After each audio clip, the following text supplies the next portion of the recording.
भाई साहब ने गागर में सागर भर के हमें जीव निर्माण योजना हम पूज्य गुरुदेव का परिचय कराया। अब जैसा कि भाई साहब ने बताया ना कि ये कार्यक्रम क्यों रखा गया, मैंने भी निवेदन किया था पूर्व में, ये कार्यक्रम हमें युवाओं की खोज क्या करना था, युवाओं की खोज करना थी कि कितने अच्छे युवा, कितने युग निर्माणी युवा जिनके अंदर युग निर्माण की संभावनाएं हैं, ऐसे युवा हम खोज सकें। तो हमारा प्रारंभिक चरण आप सबको देखकर पूरा होता है। अब इनमें से केवल 40 युवाओं को जिनके अंदर वह थोड़ा सा भी ये आज का करंट पहुंचेगा और वो दिख रहा है, जो बच्चे जो युवा साथी अपनी बुक में नोट कर रहे हैं, ये परिचय होता है इसी चीज का कि हम कितने ध्यान से अपने वरिष्ठ भाई की बात सुन रहे हैं। ये पुस्तकें छोटी छोटी आपके पास, ये कॉपी जो नोटबुक दी गई है, ये रखने के लिए नहीं दी गई है, ना घर में ले जाने के लिए दी गई है। ये इसलिए दी गई है कि महत्वपूर्ण बातें आप इसमें नोट कर सकें और जाकर के उन पर चिंतन कर सकें। ये चिंतन शिविर है भाई, बहुत बहुत आभार भाई साहब का। भाई साहब ने बड़ी प्रेरणाप्रद जानकारी हम सबको दी। और अगला चरण बहुत और भी महत्वपूर्ण है। जैसे जैसे दही को मथा जाता है तो फिर नवनीत निकल के आता है, क्रीम ऊपर आती है। अब हमारे इस चिंतन शिविर का क्रीम निकलने वाला है। वो क्रीम निकालने के लिए अब हम हमारे बीच में डॉक्टर सिद्धनाथ चंद्रिया जी आएंगे। उनसे पहले हम आवेदन करते हैं एक बार आप लोगों का आलस्य दूर करने के लिए, आप लोगों को इच्छा जोड़ने के लिए हमारे बड़े ही लगन से समर्पित कार्यकर्ता भाई संदीप जी से कि वे आपको गीत के माध्यम से गुरुदेव की प्रेरणा आप में भरे। तत्पश्चात भाई साहब श्री खजूरिया जी का बड़ा प्रेरणापूर्ण, बड़ा ही ओजपूर्ण आपको उद्बोधन होगा और उसके बाद फिर आपकी परिचर्या का भी क्रम होगा। लेकिन बहुत ही महत्वपूर्ण टॉपिक है इसके उपरांत, इसलिए आप सबसे अनुरोध है कि बड़े ध्यानपूर्वक आप बैठें, गीत का श्रवण करें।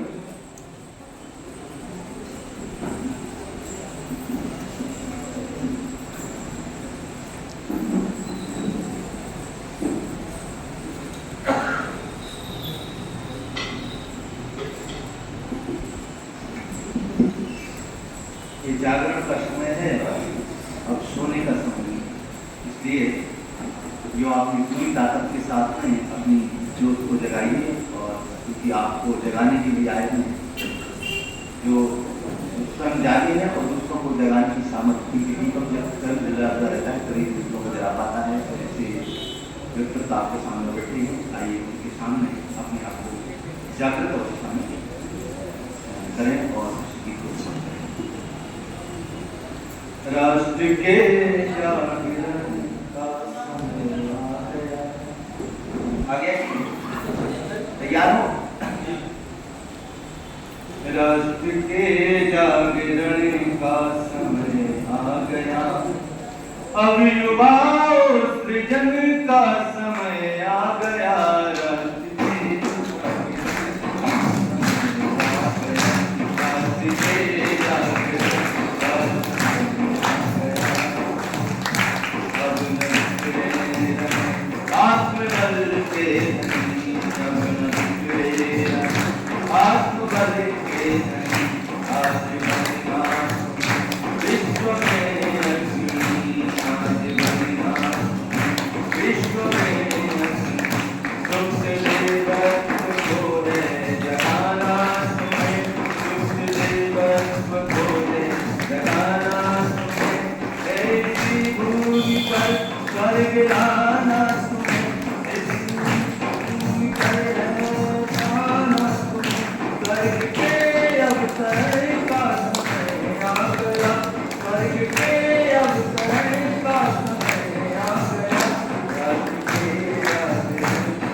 कंटकों में बहुत भय से कांपे, कंटकों में बहुत धैर्य से कांपे, काल के संतुलन का समय आ गया, काल के संतुलन का समय आ गया,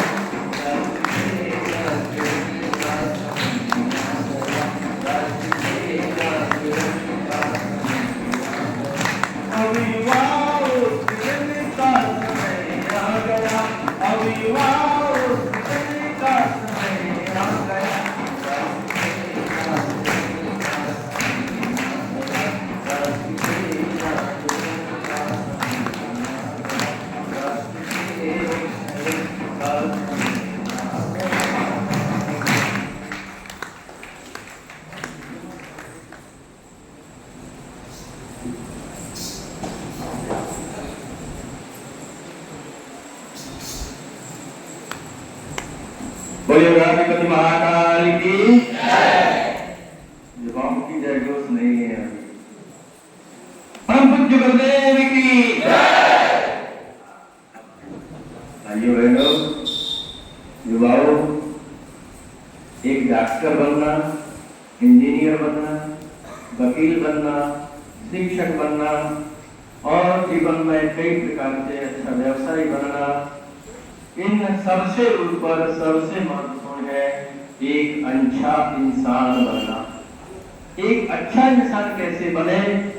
जो अच्छा इंसान होगा वही अच्छा डॉक्टर बन सकता है, वही अच्छा इंजीनियर बन सकता है, वही अच्छा व्यवसायी बन सकता है, वही अपने राष्ट्र के उत्थान में सहयोगी बन सकता है। तो ऐसे श्रेष्ठ मानवीय जीवन को कैसे गढ़ा जाए, कैसे वह अच्छा इंसान बने, उसके कुछ महत्वपूर्ण सूत्रों का प्रतिपादन करने के लिए बड़े ही यशस्वी भाई हमारे बीच में इस विषय का प्रतिपादन करेंगे। इनके विषय में मैं आपको संक्षिप्त परिचय दे दूं। आदरणीय डॉक्टर सिद्धिनाथ खजूरिया जी, आप MA और संस्कृत से PhD हैं। वर्तमान में प्रोफेसर के रूप में TG कॉलेज टीकमगढ़ में अपनी सेवाएं दे रहे हैं। बचपन से ही गायत्री परिवार से जुड़े हैं। आप शाहजहांपुर के रहने वाले हैं। वर्तमान में गायत्री परिवार उपजोन टीकमगढ़ के अंतर्गत युवाओं को गढ़ने का कार्य, युवाओं को झकझोर कर युग निर्माणी बनाने का कार्य आदरणीय भाई साहब कर रहे हैं। बड़ी विनम्रता पूर्वक सम्मान के साथ मैं उनको आमंत्रित करता हूँ और उनसे अनुरोध है कि वे अपने महत्वपूर्ण विषय हमारी नई पीढ़ी से गायत्री परिवार की क्या अपेक्षाएं हैं इसका प्रतिपादन करने की कृपा करें। आदरणीय भाई साहब सिद्धिनाथ खजूरिया जी, और आप सबसे यही विनम्र अनुरोध है कि मोबाइल अब साइलेंट कर लें। इस चिंतन शिविर का अब क्रीम करने वाला है। इसके साथ आपको बहुत ही महत्वपूर्ण जानकारियां इसमें मिलने वाली हैं, इसलिए आप सबसे अनुरोध है ध्यानपूर्वक भाई साहब को सुने, मनन करें, चिंतन करें। आदरणीय भाई साहब खजूरिया।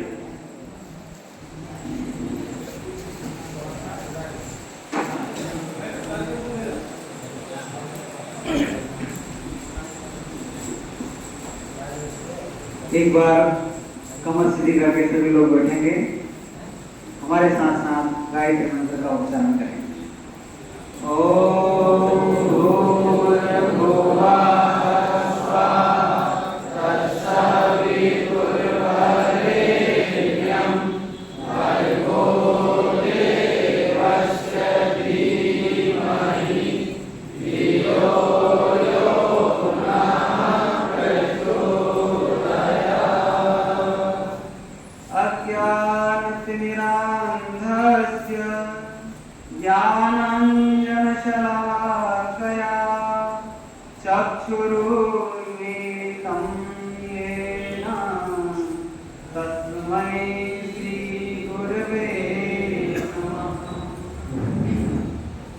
हरने को अज्ञान ज्ञान की ज्योति अखंड जलाई, ऊपर लावे स्वर्ग योजना युग निर्माण ज्ञान यज्ञ के लिए समर्पित जिनका जीवन सारा, उन सद्गुरु श्री राम चरण में विनम्र प्रणाम हमारा, कोटि प्रणाम हमारा।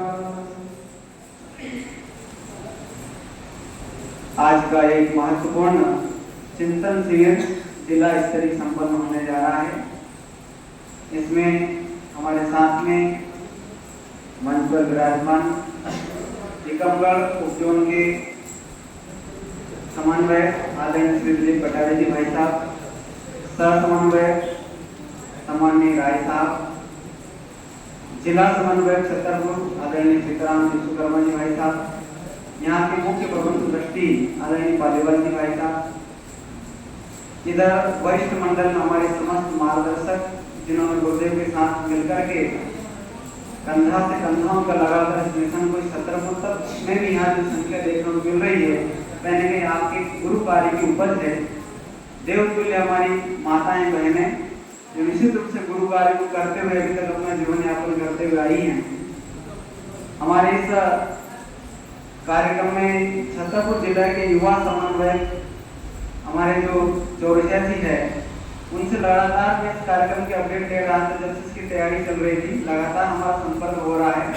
ऐसे आदरणीय चौरसिया जी, हमारे समस्त सामने बैठे हुए वरिष्ठ कार्यकर्तागण, युवा कार्यकर्तागण, सामने बैठे युवा भाइयों एवं हमारी शक्ति स्वरूपा बहनें और छोटे बच्चे भी यहाँ पर आए, भविष्य में हमारे कर्मधार हैं।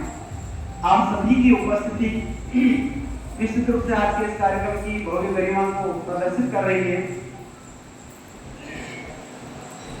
आपने इस कार्यक्रम के पूर्व जितना भी हमारे अंग अवयवों से जो गुरुदेव का वाचन था, विषय था, उसको सुना, प्रज्ञा गीत सुने, आदरणीय राय साहब ने इसका उद्देश्य बताया, कटारे जी भाई साहब ने हमारे मेहमान योजना का परिचय आपसे कराया। हम आपके बीच में जो विषय रखने वाले हैं वो अति महत्वपूर्ण विषय है। मैं देख रहा था जब भाई साहब बोल रहे थे तो हमारे कुछ युवा भाई भी झपकियां ले रहे थे और कुछ हमारे वरिष्ठ भाई भी नींद की गहरी उसमें चले गए थे। नहीं, हम आज भी यहाँ इस समय को लेकर के आए हैं।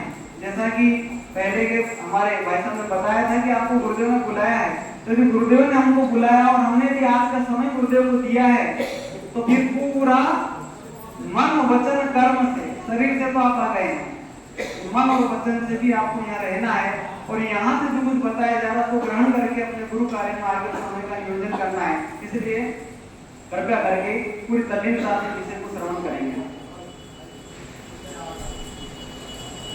भाइयों, सबसे पहले तो हमारे यहाँ जो युवा बैठे हुए सामने, युवाओं का यह चिंतन शिविर है, तो मैं आपसे पूछना चाहता हूँ कि वास्तव में आप अपने आप का मूल्यांकन करें और अपने आप में झांकें कि क्या हम युवा है या नहीं, क्या हम वास्तविक युवा है, ये अपना प्रश्न अपने स्वयं से करना है। यदि हम युवा है तो किस स्तर के युवा है?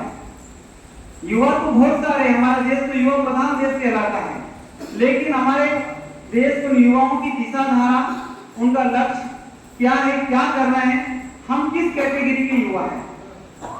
क्या हम ऐसे युवा हैं जो एक बार मोबाइल हाथ में आया तो उसकी स्क्रीन पे स्क्रॉल करते करते हमारा 2 घंटा कब बीत गए हमें पता नहीं?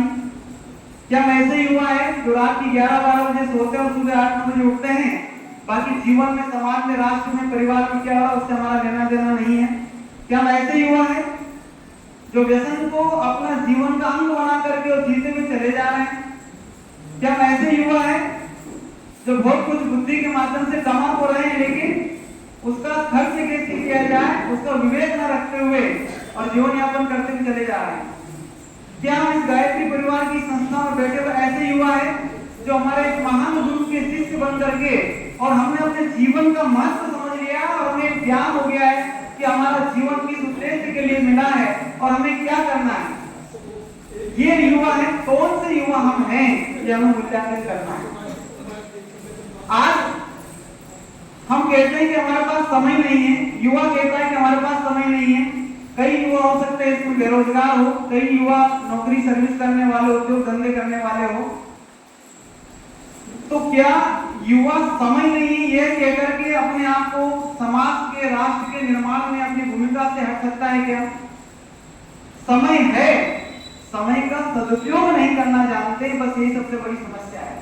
जो समय कहाँ लगना चाहिए, कहाँ लगाना चाहिए, वो हमारा नियोजन, क्योंकि हमने अभी बात की कि हम कौन है, हमें यही नहीं पता है। हम ब्रह्मास्मि, यदि हम संस्कृत में बात करें तो ब्रह्म यदि कोई कहे तो लोग पागल कहेंगे, बेवकूफ है, ब्रह्म क्या होता है? हाँ है हम ब्रह्म, हमें जमाने को बताने की आवश्यकता नहीं है, लेकिन हम जान जाएं कि हम ब्रह्म हैं। आप शांति में गए होंगे तो वहां लिखे हैं 5 वाक्य, हम ब्रह्मास्मि तत्त्वमसि अयमात्म ब्रह्म सच्चिदानंद परब्रह्म तत्त्वमसि। ये क्या है? वहां लिखा मनुष्य भटका हुआ देवता, अपने आप को बोध कराने का। तो हम ये जो चिंतन शिविर आयोजित कर रहे हैं, इसके बाद जो भोपाल में आयोजित होने वाला है, इसमें आदमी चिन्ह लिया, 3 दिन हमारे साथ रहने वाले हैं। हम अपने ऐसे युवाओं की खोज करने के लिए ऐसे युवाओं को जगाना चाहते हैं जो गुरुदेव के उस लक्ष्य के, युग निर्माण के लक्ष्य को पूरा करने में अपना कुछ लगा सके। ज्यादा नहीं तो हम हनुमान स्तर के नहीं बन पाए तो कम से कम गिलहरी रीछ बंदर वाले रूप में हम अपनी भूमिका अदा करें, लेकिन इस ज्ञान ज्योति की मसाल के अंदर आकर के हम कहीं न कहीं निर्माण योजना में सहायक सिद्ध हो। तो हमारे जो युवा भाई बहन यहाँ बैठे हुए हैं, हम आपसे अनुरोध करते हैं कि वास्तव में हम अपने जीवन को किसी दिशा में कहाँ ले जाना चाह रहे हैं। क्या गायत्री परिवार में हम जुड़ करके या जुड़े हैं और जुड़कर आगे कुछ करना चाहते हैं? तो अब सबका एक प्रश्न होता है, जब हम गायत्री परिवार में जोड़ने की बात करते हैं तो हमें क्या मिलेगा, और वास्तव में मिलेगा क्या? कोई मंदिर भी जाता है तो इसीलिए, कोई तीर्थ भी जाता है तो इसीलिए, कोई भक्ति पूजा यज्ञ कराता है तो उसका स्वार्थ होता है कि कुछ न कुछ मिले। तो मिलना स्वाभाविक है, उसका उद्देश्य भी होना चाहिए, लेकिन कहाँ से मिले और कैसे मिले, और गायत्री परिवार में जुड़ करके क्या मिले? तो ये जो लाइन बैठी हुई इधर, ये इधर माता बहनें बैठी, जो इधर लोग बैठे हुए हैं, जिन युवाओं के मन में प्रश्न है कि गुरुदेव से जुड़ने से, गायत्री परिवार से क्या मिलता है, तो इनसे आप उनका अनुभव करके सुन लीजिए। ये यदि झूठ भी बोले, सत्य बोले तो अपना विवेक से परीक्षा कर लेना, क्या मिला है गुरुदेव से जुड़ने के बाद। और आज इस उम्र में आकर के पीला कुर्ता पहन करके जो जब तक उम्र बची कुछ करने का साहस क्यों रख रहे हैं? आपको हम लोगों को जवाब देने की आवश्यकता नहीं है, इनसे पूछ लीजिए, या हमारे ऐसे युवा साथी जो हमारे साथ इस प्रकार का कार्य करते हैं उनसे पूछ लो। मैं नए युवाओं की कह रहा हूँ कि मिशन से जुड़ने के बाद उन्हें क्या पाया और क्या खोया, इसका जवाब उनके पास में आपको मिल जाएगा। तो भाई और बहनों, हमें सबसे पहले तो युग निर्माणी के उस रूप में आना है जो गुरुदेव ने सपना देखा है कि हम बदलेंगे, युग बदलेगा, हम सुधरेंगे, युग सुधरेगा। ये कहने वाला व्यक्ति जो गुरुदेव का परिचय आपको बताया भाई साहब ने, थोड़ा सा और आगे बढ़ना चाहता हूँ कि परम पूज्य गुरुदेव आमलगढ़ में जन्म लेते 1911 में, और 1926 में उन्हें अखंड दीपक के सामने ये बोध होता है कि मैं कौन हूँ। उनके गुरु बात को कहते हुए तुम्हारा जन्म केवल सामान्य इसके लिए नहीं हुआ है, क्या करना? 24 लाख की 24 महापुरुषों करो, गायत्री को सिद्ध करो और गायत्री को जन जन तक पहुंचा दो, ये तुम्हारा काम है। तो क्या करना पड़ेगा? 24 साल तक आपको जो की रोटी गाय को जो खिलाते, जो उसमें से बना हुआ, गोबर में से निकला हुआ, उसको धो पीस करके खाना वो, और लगे तो अलग से, और उसी गाय के दूध का, दही का, मक्खन, मट्ठा, दूध जो मिलता है, और उस गाय के दूध से, दही से जो घृत निकलता उसे दीपक जलाकर 24 साल तक आपको साधना करना है। इतनी कठिन साधना हमारे जीवन भाई यहाँ बैठे हुए, हम कहें आपसे कि आप 2 दिन का उपवास करिए, हमारे यहाँ इतना बड़ा कार्यक्रम जन्म शताब्दी वर्ष आ रहा है, उसकी साधना के लिए तो हम आगे पीछे देखेंगे। ये बात अलग है, गुरुदेव महान चेतना थी, लेकिन उन्हीं चेतना के अंश भी तो हम लोग हैं। तो उन्होंने जो है जब किया, तब किया, और किस उम्र में किया? 15 वर्ष की उम्र से उन्होंने शुरू कर दिया। जो युवा भी परिपक्व नहीं हो पाए थे, उस उम्र से उन्होंने एक बड़ा अनुष्ठान किया। और उसके साथ साथ ये नहीं कि केवल मारे ही करते रहे, हमारा देश स्वतंत्र था, और ऐसे उस स्वतंत्रता की बेड़ी से भारत माता को मुक्त कराने के लिए श्री राम भक्त कहा, उन्होंने उसको संपूर्ण अपना योगदान दिया। उस साधना को चलाते हुए भी, उपवास करते हुए भी, इतना उन्होंने तब करके अपने देश की आजादी के लिए भी योगदान दिया। और जैसा 1937 से बताया कि अखंड ज्योति पत्रिका लेखन का काम भी शुरू किया। तो ये हम युवाओं की बात करें तो युवा की, तो गुरुदेव ने युवावस्था से कार्य शुरू किया था। तो ऐसी महान आत्मा, ऐसे देवतुल्य हमारे जो गुरु हैं, जिनकी छत्र छाया में आकर के कई लोग धन्य हो गए हैं। हम बात करेंगे आपसे विषय पे, लेकिन हम कई उदाहरण ऐसे दे सकते हैं जिन्होंने गुरुदेव से कहा, गुरुदेव मेरा बेटा कलेक्टर बन जाए, मेरा बेटा डॉक्टर बन जाए, है ना, मेरे घर में मेरी बेटी के लिए योगी वर मिल जाए। क्या नहीं हुआ गुरुदेव के वचन से? यहाँ तो कई उदाहरण वाले बैठे, वो कह देंगे आपको सब कुछ हुआ। ऐसी महान शक्ति अपना सबका अंश हम लोगों के जीवन को उद्धार करने के लिए लगाते, और वह भले शरीर नहीं है, सूक्ष्म रूप से आज भी विद्यमान है, और उन्हीं के विचार हम आप दूसरे से आदान प्रदान कर रहे हैं। आपकी हमारी कोई हैसियत नहीं, हमें कोई मंच मिल जाए, कोई माइक मिल जाए, कोई स्टेज मिल जाए, हम थोड़ा सा घमंड में आ जाते हैं, अरे हम नहीं, हम कुछ नहीं, हम केवल स्वयं सेवक है। ये उन्हीं की स्थिति है कि किसको कहाँ की सूक्ष्म कार्य कराना है। तो ऐसे हमारे परम पूज्य गुरुदेव, और फिर आगे उनका जीवन देखे तो पूरे देश का भ्रमण, जगह जगह शक्तिपीठों की स्थापना और युग निर्माण मिशन को खड़ा करने के लिए क्या गुरुदेव ने नहीं किया है। हम आज 5 किलोमीटर पैदल चलने के लिए हो सकता समय की और युग बदला उसके कारण से, लेकिन गुरुदेव कई किलोमीटर पैदल चला करते थे, बैलगाड़ियों की यात्रा करते थे और झोला टांगते थे जहां जैसा मिल जाए। हाँ, गुरुदेव ने तो 24 वर्ष तक तब किया, उसके बाद ये नहीं कि 24 वर्ष के बाद गुरुदेव मालपुआ खाते थे। आजीवन में उगली सब्जी और सामान्य सात्विक भोजन त्याग किया जीवन में, सब कुछ त्याग करके हमारे इस मिशन को खड़ा किया है। ये सवाल उपनिषद कहता है कि तेन त्यक्तेन भुंजिता मां गलकस्य धनम, त्याग पूर्वक भोग किया जाए, आसक्ति ना रखें उसमें। धन किसका है? किसी का नहीं। हम गायत्री परिवार के लोगों को जो उन्होंने खड़ा किया, तो हम ये पीला कुर्ता में पहनाया, हमारा एक वेशभूषा एक सालिन तक सदाचार एक आचरण मर्यादा गुरुदेव ने बनाई। तो उसके पीछे ये उद्देश्य है कि बेटा आप लोग आचरण से शिक्षा देना। उपदेश तो बहुत देने वाले, बहुत संत महात्मा बहुत सारे लोग हैं, पर उपदेश से कुशल बहुत दे रहे, तुलसी ऐसे पुरुष घनेरे बहुत सारे लोग हैं। कई लोग उपदेश देते, खुद उपदेश पर नहीं चलते। एक व्यसन छुड़ाने वाला डॉक्टर लोगों से कहता है व्यसन छुड़ाने की इतनी फीस है, लेकिन खुद जो है गुटखा खा करके ही, तंबाकू खा करके ही व्यसन की बात करता है। कहां से उपदेश सार्थक होगा? तो कहने का मतलब हमारे गुरुदेव ने कहा है कि आप पहले अपने आप का निर्माण करें, और अपने आप का निर्माण करने के लिए आपको क्या करना पड़ेगा? जो मैंने आपसे शुरू में प्रश्न किया था कि युवा कौन है, कैसा है, कैसा होना चाहिए, तो अपने आप को निर्माण करने के लिए आपको महाभारत का अध्ययन करना पड़ेगा। सबसे महत्वपूर्ण विषय है चरित्रवान युवा, चरित्रवती युवती। चारित्रिक गुण हमारे जीवन में होना चाहिए। हमें अपने काम पर, हमारे लोभ पर, हमारे क्रोध पर, हमारी वासना पर संयम बरतना पड़ेगा। और ये सिखाती मर्यादा हमारे गायत्री परिवार की जीवनचर्या। एक बार आपने जीवन जनेऊ पहन लिया, एक बार दीक्षा ले ली, एक बार गुरु के संसर्ग में आ गए, तो मजाल की आप कहीं किसी गलत कार्य में उतर पाओ, वो स्वयं आपकी रक्षा करे। साधना ये तो अपनी जगह है ही, लेकिन एक बार इस तरह में आ गए तो समझ लीजिए कि फिर आपको कहीं मार्ग भटकने की आवश्यकता नहीं है। जन्म आ जाए थे सूत्रा संस्कारादि युज्यते, कहा गया है कि जन्म तो सभी सूत्र ही है। हम किस स्थिति में पैदा हुए, किस परिवार में पैदा हुए, अमीर है, गरीब है, कौन सी जाति के, गुरुदेव ने कहा जाति वंश सब एक समान, नर और नारी एक समान, मानव मात्र एक समान। वो ऐसा सिद्धांत हमारे गुरुदेव ने बनाया कि हमारे यहाँ किसी प्रकार का ऐसा भेदभाव है ही नहीं। तो हम कहाँ जन्मे, कैसे जन्मे, हम ब्राह्मण है कि नहीं, कुछ नहीं, आप एक इंसान है कि नहीं, पहले यही हम बात करेंगे, वो आप अपने आप को पहचान कर लीजिए। यदि आप है तो संत रैदास भी महान बनते हैं, संत सूर्य तुलसी, न जाने कैसी कैसी दिव्यात्मा वाल्मीकि, जो आधे जीवन तक डाकू रहे और खूब लूटा, लोगों खूब पाप किया, लेकिन बाद में महर्षि वाल्मीकि बन गए, जहाँ पर भगवती सीता ने लवकुश को जन्म दिया। कब जीवन में परिवर्तन आ जाए इसका कोई निश्चित नहीं है, लेकिन आप अपने जीवन में परिवर्तन कब से शुरू करना चाहेंगे, ये आपको अपने विषय में विचार करना है। हमारा युवा चरित्रवान हो, युवती चरित्रवती हो। मैंने अर्जुन का उदाहरण इसलिए दिया कि स्वर्ग की सबसे सुंदर अप्सरा यदि अर्जुन से कहती है कि मैं तुमसे प्रणय निवेदन करने आई हूँ, तो अर्जुन कहता है नहीं माता, प्रणय का तो कोई प्रश्न नहीं है, क्यों करना चाहती? बोला आपको जैसे पुत्र चाहिए, तो तुरंत चरण स्पर्श करता है कि आप मेरी माता और मैं आपका पुत्र।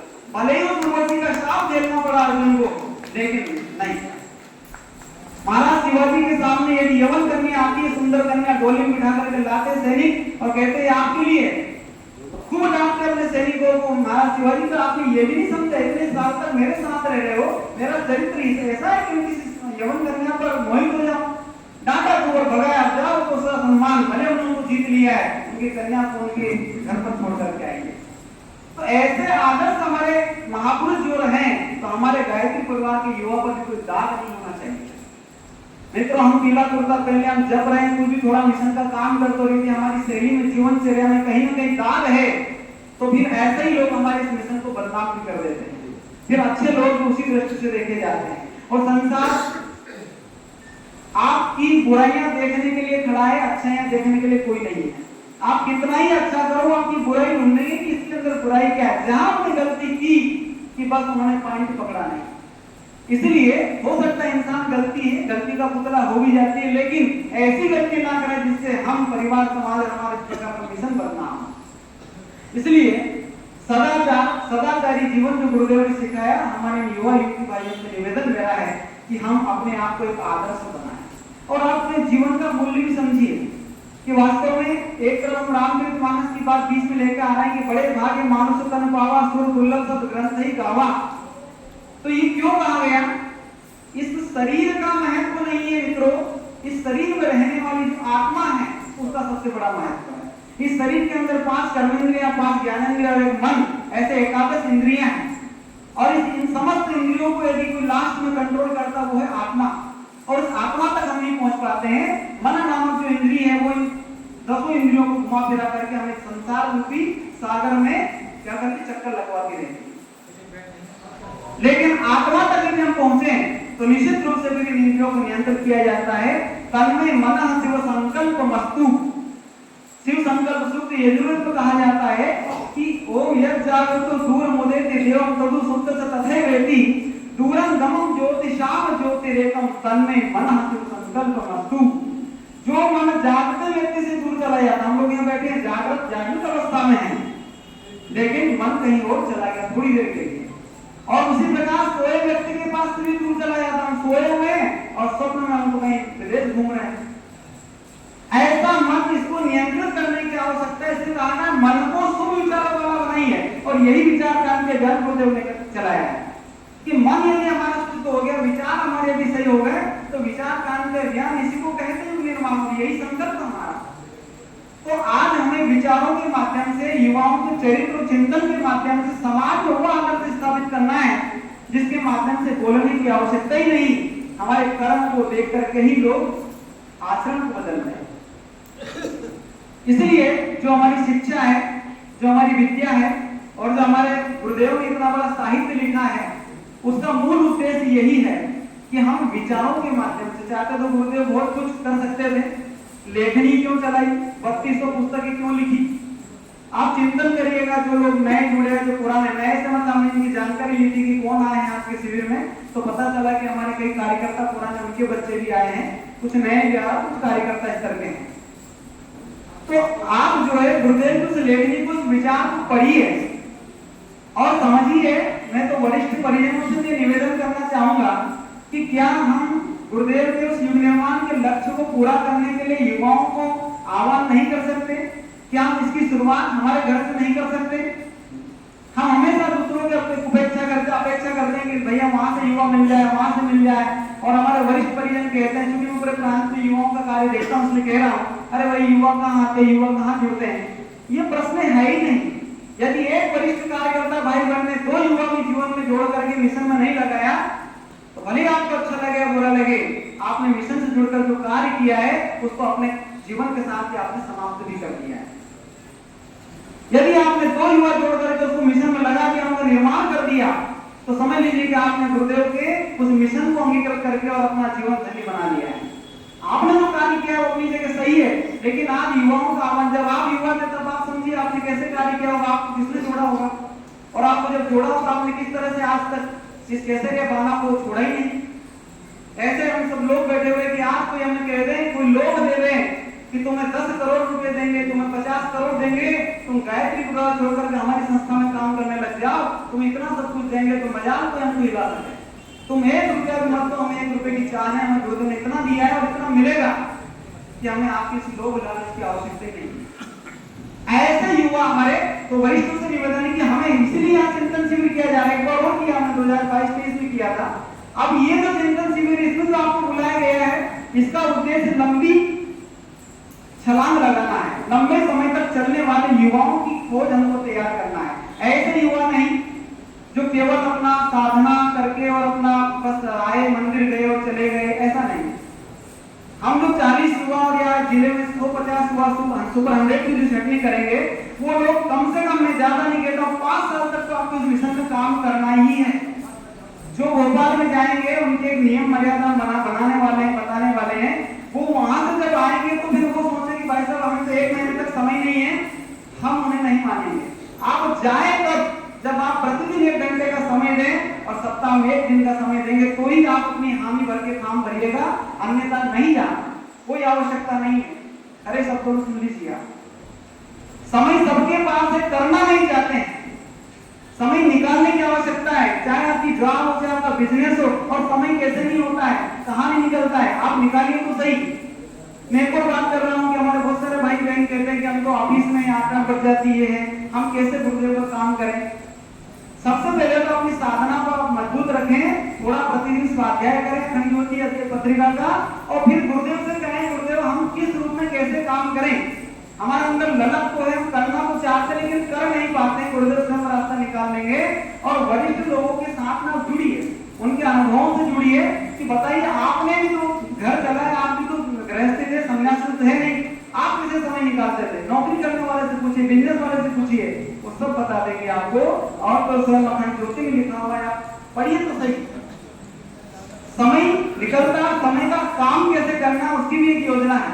हम जैसे मान लीजिए कि हम पढ़ाते हैं या व्यवसाय करते हैं, तो हमारे गुरुदेव कहते बेटा ईमानदारी बरती है अपनी। हमें बुलाया जाता 10:30, हम 1 पीरियड निकल गया, बच्चे बेचारे घर चले गए और हम जा रहे हैं 11:30 पे। नैतिकता हमारे जीवन में है नहीं। क्या हमने गुरुदेव का कार्य या दीक्षा लिया, हम उनसे जुड़े तो क्या हमने ये नहीं सीखा कि हम किस प्रकार से अपने कार्य को करेंगे। अपनी ड्यूटी को आप बराबर नैतिक तरीके से निभाइए, ये भी गुरु कार्य है। आपसे कोई किसी प्रकार के सहयोग सम्मान की अपेक्षा करता है, आप उसको उस स्तर का जो अपनी यथाशक्ति से उसका सहयोग कर दीजिए, यह भी गुरु कार्य है। बहुत सारे तरीके कार्य करने के गुरुदेव के, तो समय आपके पास। दूसरा, इसी में शब्द हम देते हैं हमारे युवा कैसा हो, परोपकारी युवा। परोपकार पापा पुण्य परिसेवते, और ये भी कहा गया है कि परोपकार से बड़ा कोई कार्य है नहीं, तो परोपकार है क्या। ये परोपकार है कि आप अपने आजीविका को चलाने के साथ साथ उसमें से जो समय अंश हम परमात्मा कार्य के लिए निकालते हैं, समाज कार्य के लिए निकालते हैं, तो वही परोपकार है। पर उपकार दूसरों के लिए किया जाने वाला कार्य, अपने लिए तो हर कोई जीता है, औरों के हित जो जीता है, औरों के हित जो मरता है, उसका हर आंसू रामायण प्रत्येक कर्म ही गीता है। कर्म ही गीता है, कर्म ही परोपकार है। कर्म कैसे किया जाए, आप भगवत गीता पढ़ लेना, कर्म विकर्म सत्कर्म सारे उसके बारे में बताया गया है। तो यहाँ हम बात कर रहे थे कि परोपकार, सेवा, साहस, धैर्य, सहनशीलता, और इसमें शब्द मैंने लिया सेवा, ये हमारे युवाओं के अंदर होना चाहिए। क्या हम बड़ों की सेवा के लिए हम तत्पर रहते हैं?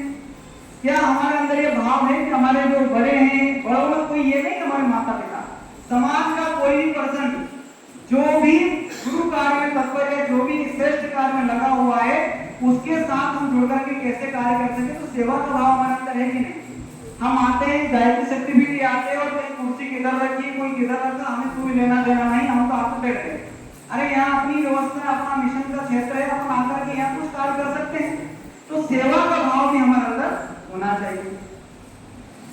एक और मैं बात बताना चाह रहा था कि हमारा जो शिक्षा है या जो हमारा व्यावसायिक जगत है जिसमें हम कार्य करते जीते हैं, क्या उसका हम थोड़ा बहुत भी व्यावहारिक जीवन में पालन करते हैं क्या?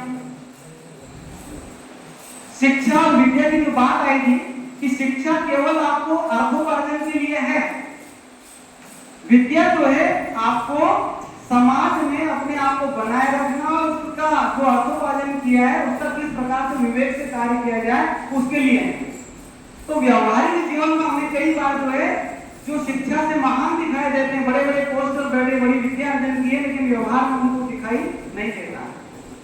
बुद्धि सबके अंदर है। आज हम बात कर लेंगे बुद्धि सबके पास है भाई। बुद्धि के बदौलत ही हम लोग यहाँ तक आगे बढ़े हैं, लेकिन बुद्धि के साथ विवेक का प्रयोग हम नहीं करते। बुद्धि तो है, विवेक नहीं है, या है तो उस विवेक को सही दिशा, विवेक है ही किस काम करके वो सही दिशा में नहीं लग रहा हो। एक कंपनी में काम करने वाला सॉफ्टवेयर इंजीनियर लाखों का पैकेज पाता है, उसका 20 लाख का पैकेज है, वो जो है पुणे में रहता है, और शाम को जब वो 8-9 बजे आता है ऑफिस से, तो क्या करता है, घर में आते हुए रास्ते में रोता है और एक मदिरालय की दुकान पर जाता है, बढ़िया महंगी, हमें तो पता भी नहीं मूल्य क्या होता है, बड़ी से बड़ी महंगी बोतल अपने बैग में रख के लाता है। शाम को खाना कुछ खाया नहीं खाया, वो पिया और सो गए। अगले दिन की दिनचर्या।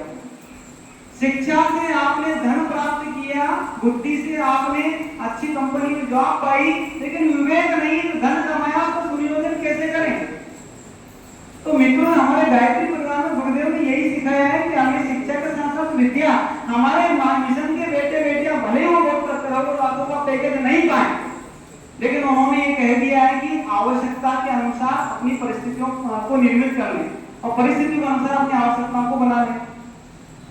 तो हम आवश्यकताओं के आधार पर, परिस्थितियों के आधार पर कम में भी जीवन कैसे अपना लें, ये हमारा गुरुदेव ने हमको सिखाया है। और ये हम सब लोग जीकर के आए हैं।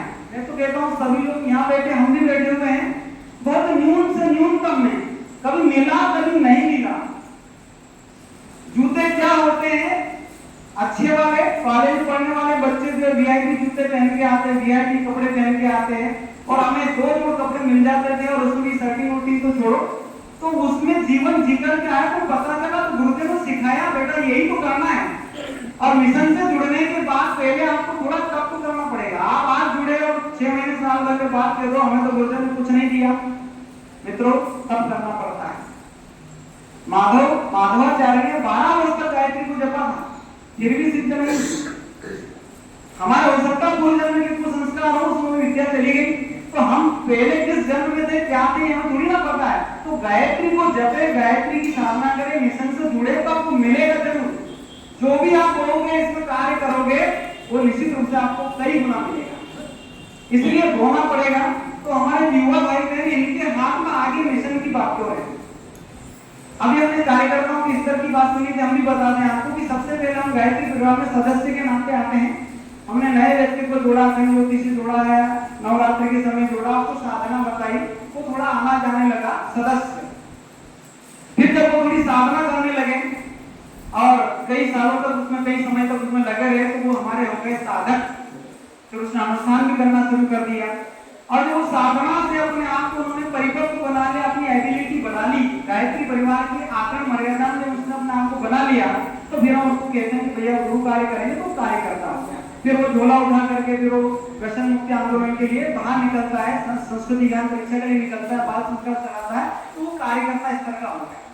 और जब वही कार्य करते करते कई साल तक कोई जिम्मेदारियां निभाता है, जैसे छोटे मोटे दायित्वों को करते हुए, तो फिर उसको संगठन में लेकर के आ जाते हैं। संगठन जिसमें हमारे तहसील समन्वय, जिला समन्वय, उपजोन समन्वय, प्रांत समन्वय, इस कड़ी से वो जब आगे बढ़ता है, तो मित्रों फिर वो सोचे कि उपजोन समन्वय होकर के या कई गुरुदेव कार्य 60 वर्ष की आयु तक करने के बाद फिर हम मिशन को छोड़ दें, नहीं हो सकता। तो आप लोग इस स्थिति से, इस परिस्थिति से पहले हम इस मिशन में आते हैं, तो हम अपने आप का स्तर जानें। मैं उदाहरण देना चाह रहा हूँ कि गायत्री परिवार और आपकी जो अपेक्षा गुरुदेव की, वो मैं थोड़ी बात बोलूंगा। इसके पहले एक उदाहरण देना चाहता हूँ कि समर्पण शब्द का आपने नाम सुना होगा। गुरुदेव सुबह की साधना करते उसमें कई बार बोलते हैं समर्पण समर्पण समर्पण, सुना होगा आपने। समर्पण के बिना वास्तव में शिक्षा विद्या सार्थक हो ही नहीं सकती। आपने कठोपनिषद का नाम सुना होगा, 108 उपनिषद। गुरुदेव ने तो हमारे चारों वेद, 108 उपनिषद, पुराण और स्मृतियां और दर्शन पर भाष्य करके कई ग्रंथ लिखा है। तो कठोपनिषद में एक वृत्तांत आता, यम नचिकेता। वाजस्रवा ऋषि के पुत्र उद्दालक ऋषि के पुत्र नचिकेता, जब उद्दालक ऋषि एक विश्वजीत यज्ञ कर रहे थे, तो उसमें वो ऐसी गाय दान कर रहे थे जो बूढ़ी हैं, जो दूध नहीं देती है, जो चल नहीं सकती है, ऐसी गाय ऋषियों को दान कर रहे थे। तो तो नचिकेता आपकी 15-16 साल की उम्र का नचिकेता, उसको समझ में आया कि इससे तो पिताजी को पाप ही लगेगा, पुण्य तो मिलना नहीं है। तो उन्होंने कहा कि सबको दान, सर्वस्व दान की इसमें आपकी यज्ञ में ये नियम है, तो मैं भी आपकी संपत्ति हूँ, आप मुझे किसको दान कर रहे हो? तो कुछ बोले नहीं। बार बार बेटा कह रहा था मुझे किसे दान करे, तो उन्होंने कहा जाओ तो मैं यम को दान करता हूँ। साक्षात अपने पुत्र को यमराज को भेंट कर देते। नचिकेता भी कम नहीं था और सीधा यमराज के द्वार पर पहुंच गया। ये कथा काल्पनिक नहीं है, ये कठोपनिषद में प्रथम वल्ली में लिखी गई है।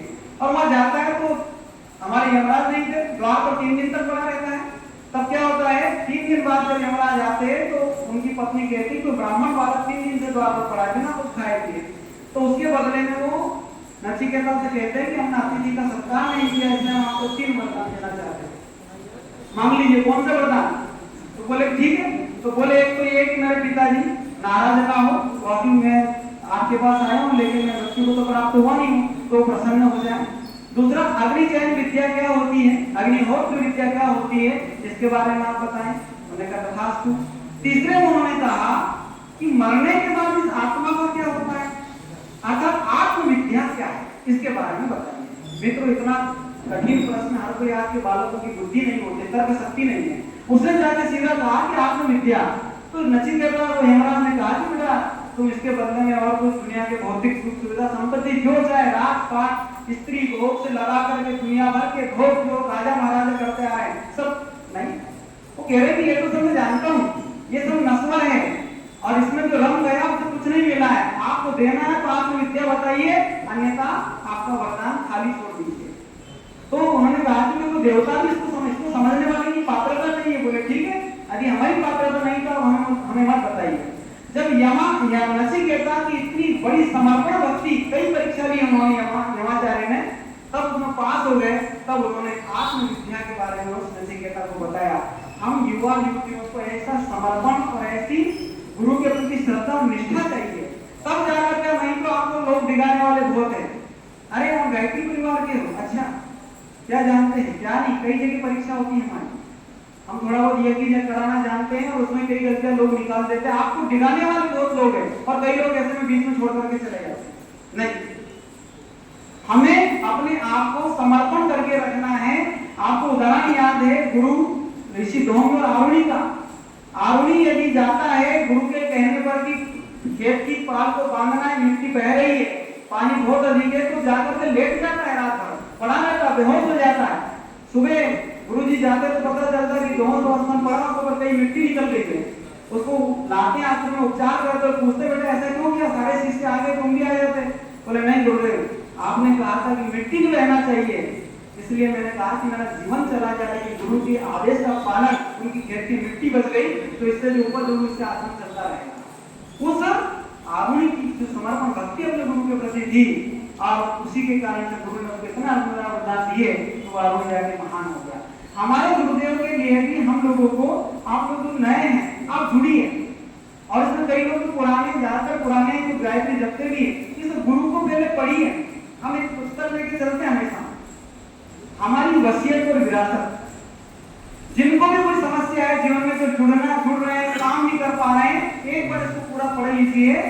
मैं दावे के साथ कह सकता हूं कि आपको किसी से कहने की आवश्यकता नहीं, आपका समय भी निकलेगा, आपकी साधना भी होगी, आपकी सेवा भी होगी, सब कुछ होगा। प्रज्ञा अवतार हमारे गुरुदेव पढ़िए आप, देवदूत आए हम पहचान न सके, गायत्री महाविज्ञान, सुनसान के सहचर, यहाँ तो फिर 50% भी मिलता है। आप साहित्य को पढ़िए, गुरुदेव को जानना है, क्योंकि हमने भी नहीं देखा है गुरुदेव को, आपको सत्य कह रहे हैं। जब हम जुड़े गुरुदेव शरीर छोड़ करके चले गए, लेकिन हमारे पिताजी इस उम्र में हैं और जो वरिष्ठ परे उन्होंने बताया कि गुरुदेव ऐसे थे, फिर हमने तो पढ़ के जान लिया कि गुरुदेव कैसे।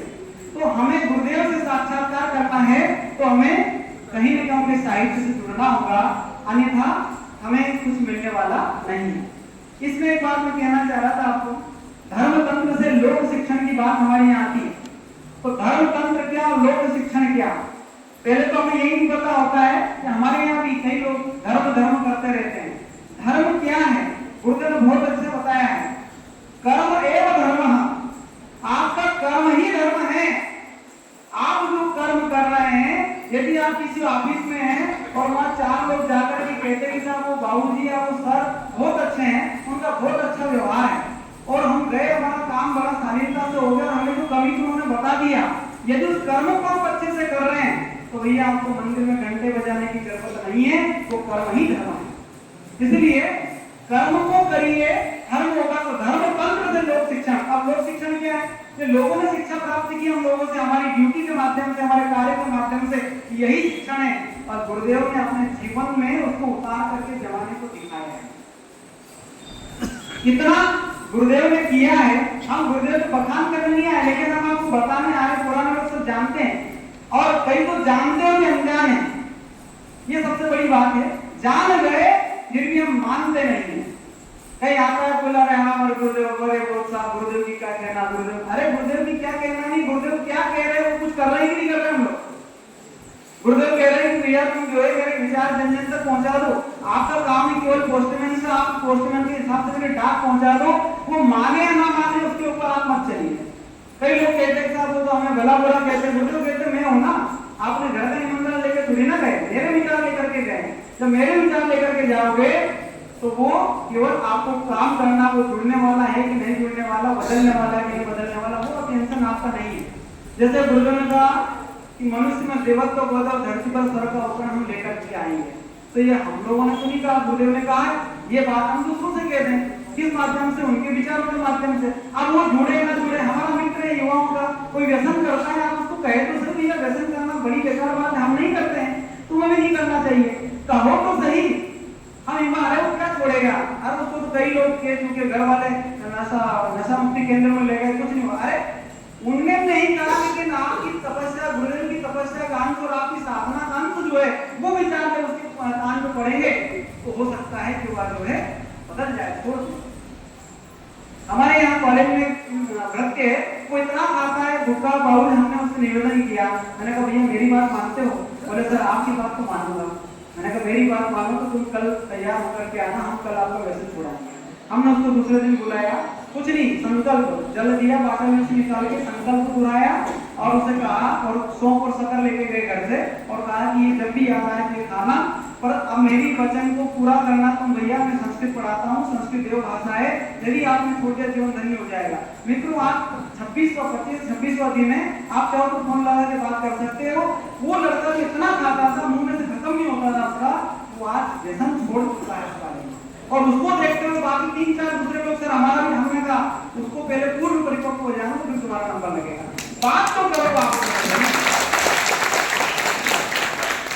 हमें कहने की आवश्यकता है, काम अब मैंने कहा है उसके सामने मैं कहता गुरुदेव को कहा समझता है, मैंने उसे गायत्री मंत्र भी नहीं बताया क्योंकि उसकी भी पात्रता ही नहीं गायत्री मंत्र को झेलने की। तो हम लोग को भगवत वास्तु जब विष्णु सर आगे प्रसाद नमो नमः श्री कृष्ण का मंत्र दे दिया कि लिख करके इसको जपना, तुम्हारे अंदर बहुत से परिवर्तन होगा। तो कहने का मतलब बात करने की आवश्यकता है, काम गुरुदेव का है। मैं आपको एक बात को बताना चाह रहा था बीच में, शंकराचार्य का उदाहरण देना चाहता हूँ क्योंकि हमारे सारे लोग यहाँ बैठे हुए हैं। शंकराचार्य का नाम सबने सुना है ना? कोई बताएगा कितने वर्ष जिए शंकराचार्य? किसी ने पढ़ा? 35 नहीं 32। ठीक, अच्छा बताया आपने, थोड़ा बहुत इधर उधर हो गया होगा।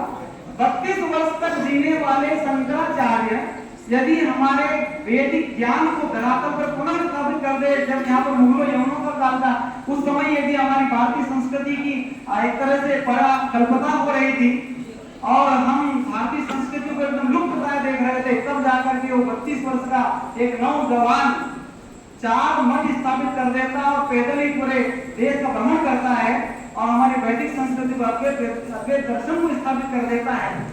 तो हमें ऐसा नहीं क्या कहता है ऐसा वो महान आत्मा थी, उनका तो पुण्य जन्म है। अरे हुआ होगा, हम महान आत्मा नहीं कि हम अपने आप को नहीं माने महान, यही तो बात है। हम मूर्खस्मि, मैं मूर्ख हूँ, मान लो आप तो मूर्ख ही रहोगे। हम विद्वान अस्मि, अहम तेजस्वी अस्मि, हम साधक अस्मि, कुछ भी अपने आप का हम गायत्री परिवार से युवा कार्यकर्ता अस्मि। आप यदि ये मान लें कि मैं तो गायत्री परिवार का कार्य करता हूँ और मैं गुरुदेव का अनन्य भक्त हूँ, सेवक हूँ, स्वयं सेवक, मानो तो सही आप। वो जो मानोगे वो आपके अंदर आता हुआ चला जाएगा। जब आप मानोगे ही नहीं तो कैसे होगा? तो वो शंकराचार्य कम समय में किस प्रकार से उन्होंने द्वंद्व का विरोध, कई लोगों के विरोध को सहा और आगे बढ़ के चले गए। उदाहरण ढेरों हैं और इसमें हम बार बार दूसरे उदाहरण देते हुए सभी हमारी भारतीय संस्कृति के पुरोधा हुए हैं, लेकिन हम फिर गुरुदेव पे आ जाते हैं। कि हम तो उन गुरु के महान शिष्य हैं जिनके कौन कौन गुण गाऊं तेरे गुरु, कौन कौन गुण गाऊं, क्या गुण गाए गुरुदेव के। और गुरुदेव ने कहा कि मेरे गुण गाने की आवश्यकता नहीं है, मेरा कार्य करने की आवश्यकता है। आप मेरा थोड़ा कार्य करें, मैं आपका बहुत सारा कार्य सिद्ध कर दूंगा। और यहाँ इतने सारे लोग बैठे हैं, कहीं यदि गुरुदेव को कार्य करने में किसी को घाटा हुआ हो तो आप बताइए, कहीं नहीं है। इसलिए हम अपने आप को समर्पित करके, आप गुरुदेव को आप लोगों से क्या अपेक्षा है, गायत्री परिवार को इन नौजवानों से क्या अपेक्षा, हम लोगों से क्या अपेक्षा है। तो अब हम लोगों से अपेक्षा यह है कि सबसे पहले तो हम लोग जो युवा युवती हैं, जो कहीं ना कहीं किसी न किसी रूप में आज थोड़ा बहुत मिशन से जुड़े होंगे, तब जाकर के यहाँ बैठे एकदम नया युवा युवती इस प्रकार के 2-4 घंटे के कार्यक्रम में नहीं आ सकता, क्योंकि सुनने का टाइम ही नहीं है उसको। तो मोबाइल देखना दुनिया भर की उसके पास समय बहुत है, लेकिन यहाँ समय नहीं है। तो आप लोग जो चयनित यहाँ होकर के आए हैं, तो गुरुदेव चाहते हैं कि बेटे बेटियों, ये वरिष्ठ कर्णधार हमारे मार्गदर्शक से आप जो है कुछ जिम्मेदारी अपने ऊपर ले लीजिए। सब आंदोलन जो हमारे हैं उसमें से साधना, शिक्षा, स्वास्थ्य, स्वावलंबन, नारी जागरण, पुरुष उन्मूलन, पर्यावरण, जो आपको जिसमें अभिरुचि है उसमें अपना 1 घंटे के समयदान का नियोजन करने की आप प्लानिंग बना लें कि हमको साधना में, शिक्षा में है तो भारतीय संस्कृति में जाइए, विद्यालय और कई बच्चों को बिठाइए, उसमें योगदान करिए, परीक्षा की परिणाम तक उसमें लगे रहिए। शिक्षा, साधना में आप स्वयं भी साधना करें, साधना का मतलब तो पूरा बताया, लेकिन जो नैतिक हमारे जीवन को चलाने वाली साधना वो करें। और आप शक्तिपीठ का क्षेत्र में नगर में होने वाली साधना की जिम्मेदारी संभाल लें। स्वास्थ्य में यदि आप उससे रिलेटेड ज्ञान रखते हैं तो स्वास्थ्य आंदोलन में अपनी अभिरुचि पैदा करते हैं। आंदोलन के बारे में भाई साहब ने बताया, हम लोगों को कोई ना कोई जिम्मेदारी यहाँ लेना पड़ेगी, और जिम्मेदारी लेने के बाद ही हम कार्य कर पाएंगे। कोई हमें कहे कि घर से बुलाएं और फिर हमें कोई कार्य दे, फिर हम करेंगे। अपने आप को आमंत्रण देने की अब अभिलाषा न रखें। आप तो गुरुदेव के द्वारा आमंत्रित हो गए हो, अब ये भौतिक शरीर वाले लोगों से आमंत्रण की अपेक्षा न करें।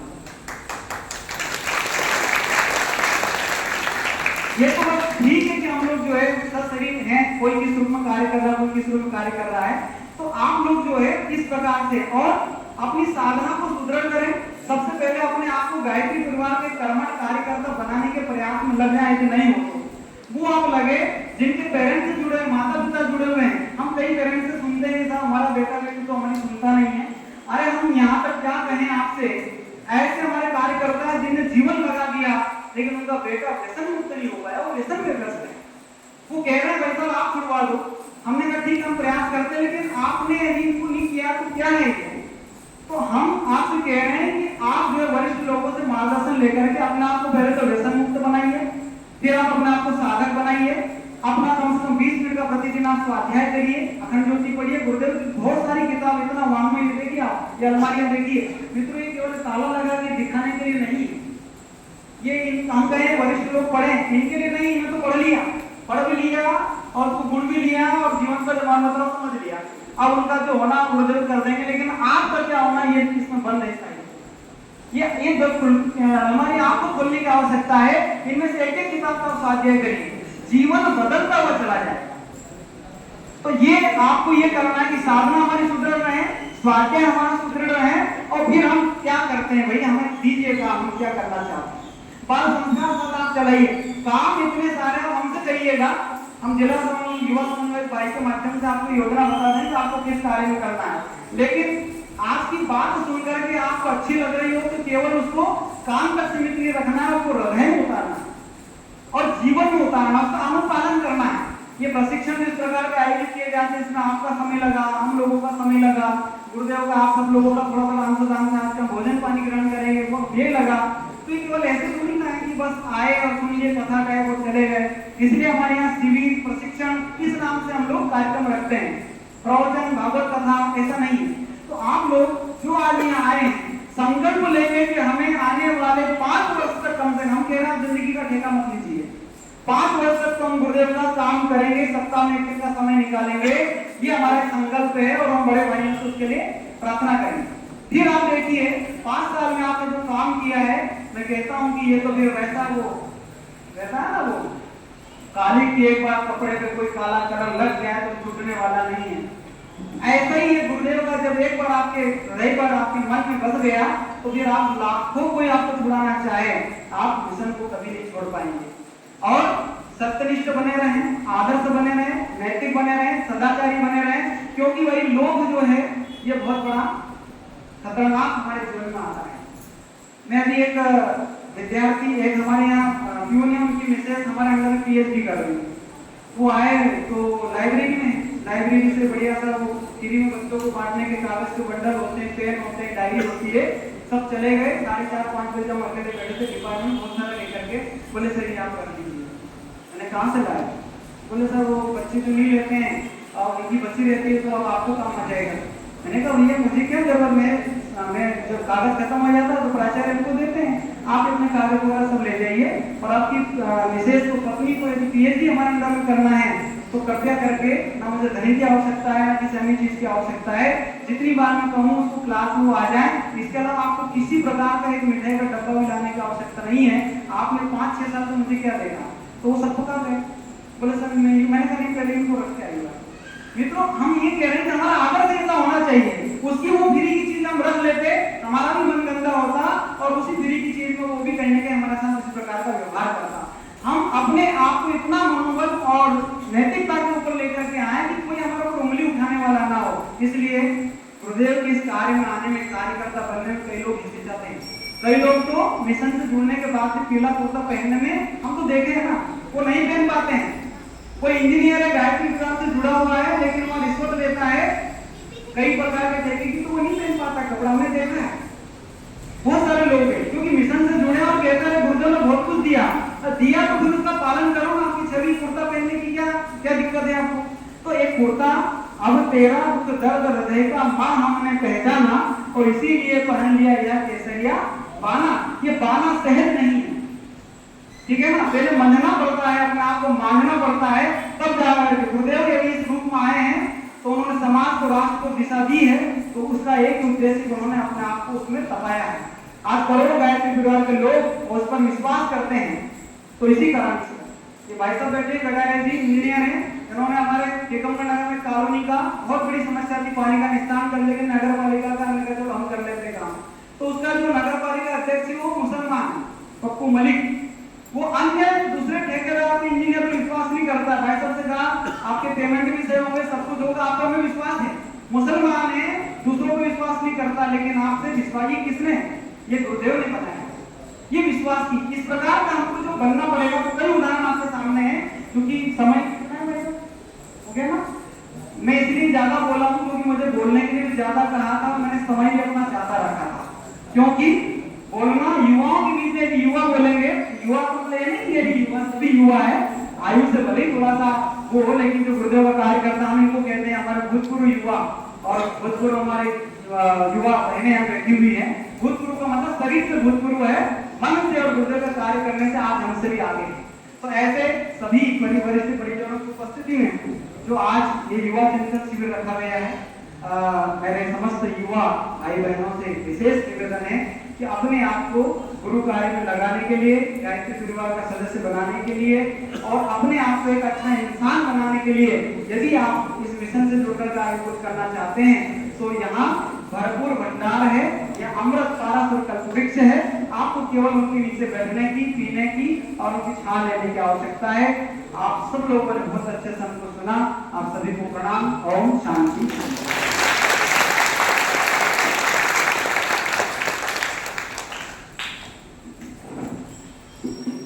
आदरणीय भाई साहब को आप सबने पूर्ण मनोयोग से सुना, इसके लिए सबको धन्यवाद।